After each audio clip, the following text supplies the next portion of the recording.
Okay, guys, it is part 2. Let's finish this thing out. We are in the book of Judges. We are in chapter 1, and we will be beginning at verse 16, and we will read the remainder of chapter 1 of the book of Judges. Remember, we are in 2 translations, the Message as well as Amplified. Let's get it. Let's go. In part 1, you saw that Joshua had died. You also saw that there was just fight after fight after fight after fight, battle after battle after battle after battle, war after war after war. But God handed them over. Each person that was up for battle, they were handed over to Judah.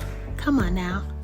When you look at your life and you see that there is something, every time you turn left, you turn right, you keep going forward, every time you look up, every time you wake up, every time you answer the phone, it's something going on. Look, when you put all your trust, your faith in God, you seek Him diligently daily, man, He is going to fight for you.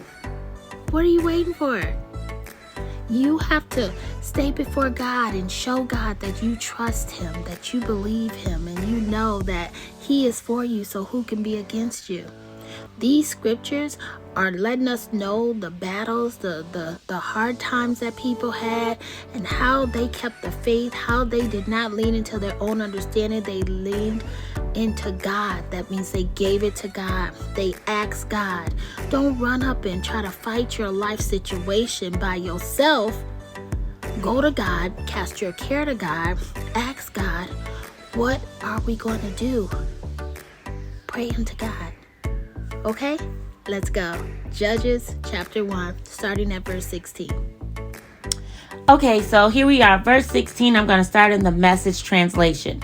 The people of Habab, the Kenite, Moses' relative, went up with the people of Judah from the city of palms to the wilderness of Judah at the descent of Arab. They settled down there with the Amalekites. The people of Judah went with Kin, the Simeonites, and struck the Canaanites who lived in Sephah. They carried out the holy curse and named the city Cursed Town. But Judah didn't manage to capture Gaza, Ashkelon, and Ekron with their territories. God was certainly with Judah in that they took over the hill country, but they couldn't cust the people on the plain because they had iron chariots. They gave Hebron to Caleb as Moses had directed. Caleb drove out the 3 sons of Anak, but the people of Benjamin couldn't get rid of the Jebusites living in Jerusalem. Benjamites and Jebusites lived side by side in Jerusalem to this day. Verses 22 through 26. The house of Joseph went up to attack Bethel. God was with them. Joseph sent out spies to look the place over. Bethel used to be known as Luz. The spies saw a man leaving the city and said to him, "Show us a way into the city, and we'll treat you well." The man showed them a way in. They killed everyone in the city but the man and his family. The man went to Hittite country and built a city. He named it Luz. That's its name to this very day. But Manasseh never managed to drive out Bethshan, Tanakh, Dor, Iblim, and Megiddo with their territories. The Canaanites dug in their heels and wouldn't budge. When Israel became stronger, they put the Canaanites to forced labor, but they never got rid of them. Neither did Ephraim drive out the Canaanites who lived in Gezer. The Canaanites stuck it out and lived there with them.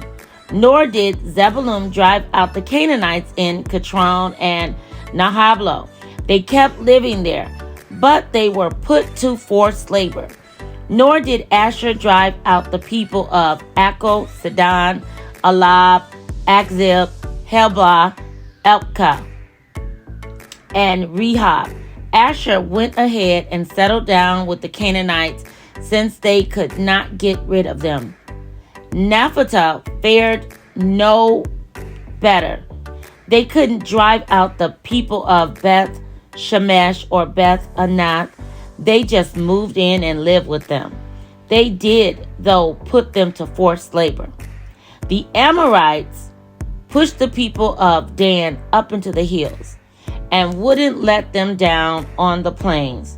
The Amorites stubbornly continued to live in Mount Heraz, Ajalon, and Shalbiam. But when the house of Joseph got the upper hand, they were put to forced labor. The Amorite border extended from Scorpion's Pass and Sailor or upward.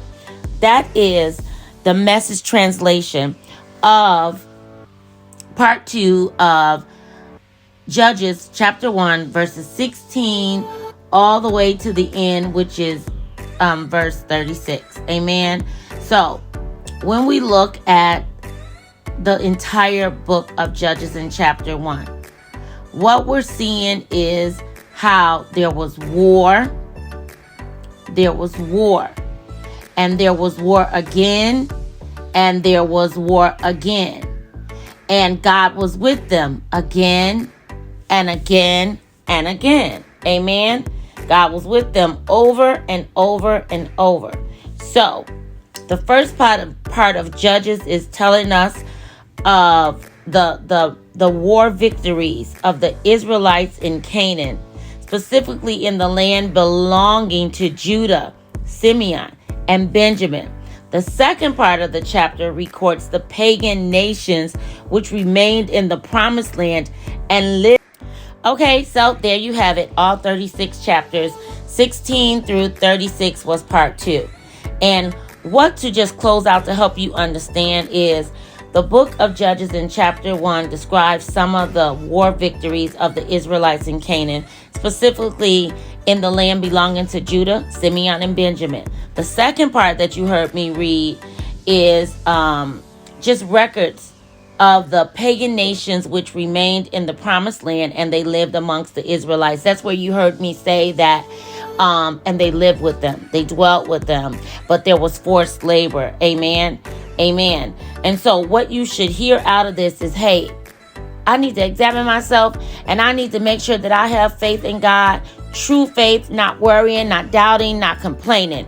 Because if I don't have faith and trust in God, I will not have a success at living this life and getting through the trials and tribulations, the situations, the concerns that come to me. Amen.